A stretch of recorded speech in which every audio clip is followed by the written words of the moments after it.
بسم الله الرحمن الرحيم. تبارك الذي بيده الملك وهو على كل شيء قدير،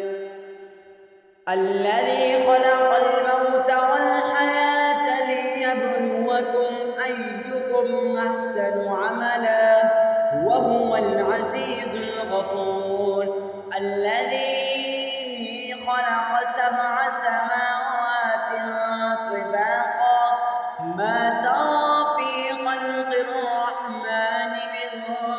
تفاوت فارجع البصر هل ترى من فطور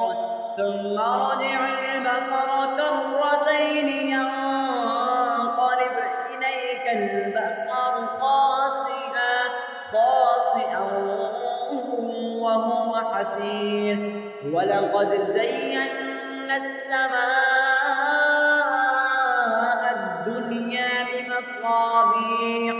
بمصابيح وجعلناها رجوما للشياطين وأعتدنا لهم عذاب السعير، وللذين كفروا بربهم عذاب جهنم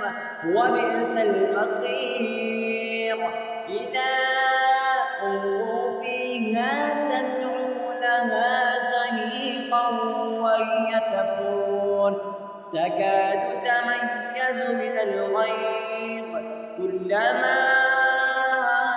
ألقي فيها فوج سألهم خزنتها ألم يأتكم نذير قالوا بلى قد جاءنا نذير فكذبنا وقلنا ما نزل الله من شيء إن أنتم إلا في ضلال كبير، وقالوا لو كنا نسمع أو نعقل ما كنا في أصحاب السعير فاعترفوا بذنبهم فسحقا لأصحاب السعير. إن الذين يخشون ربهم بالغيب لهم مغفرة وأجر كبير، وأسروا قولكم أو اجهروا به إنه عليم بذات الصدور، ألا يعلم من خلق وهو اللطيف الخبير. هو الذي جعل لكم الأرض ذلولا فامشوا في مناكبها وكلوا من رزقه وإليه النشور. أأمنتم من في السماء أن يخسف بكم الأرض فإذا هي تمور أم أمنتم من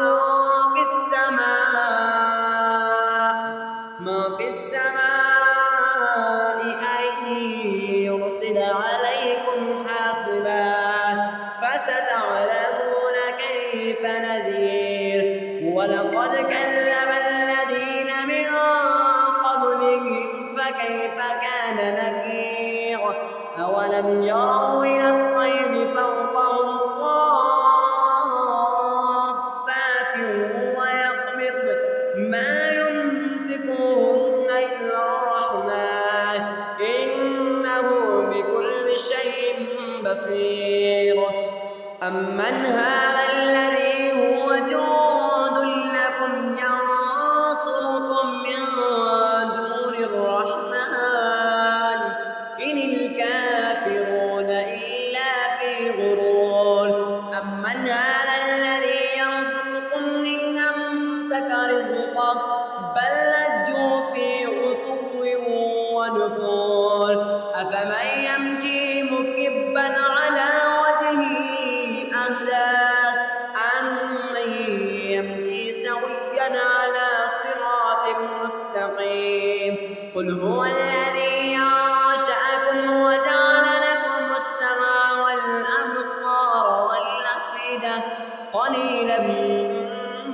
تشكرون قل هو الذي ذرأكم في الأرض وإليه تحشرون ويقولون متى هذا الوعد إن كنتم صادقين قل إنما العلم عند الله وإنما أنا نذير مبين فلما رأوه زلفة سيئت وجوه الذين كفروا وقيل هذا الذي كنتم به تدعون قل أرأيتم إن أهلكني الله ومن معي أو رحمنا فمن يجير الكافرين من عذاب أليم قل هو الرحمن آمنا به وعليه توكلنا فستعلمون من هو في ضلال مبين قل أرأيتم إن أصبح ماؤكم غورا فمن يأتيكم بماء معين بسم الله الرحمن الرحيم قل يا أيها الكافرون لا أعبد ما تعبدون ولا أنتم عابدون ما أعبد ولا أنا عابد ما عبدتم ولا أنتم عابدون ما أعبد لكم دينكم ولي دين بسم الله الرحمن الرحيم قل هو الله أحد الله الصمد لم يلد ولم يولد ولم يكن له كفوا أحد بسم الله الرحمن الرحيم قل أعوذ برب الفلق من شر ما خلق ومن شر غاسق إذا وقب ومن شر النفاثات في العقد ومن شر حاسد إذا حسد بسم الله الرحمن الرحيم قل أعوذ برب الناس ملك الناس إله الناس من شر الوسواس الخناس الذي يوسوس في صدور الناس من الجنة والناس صدق الله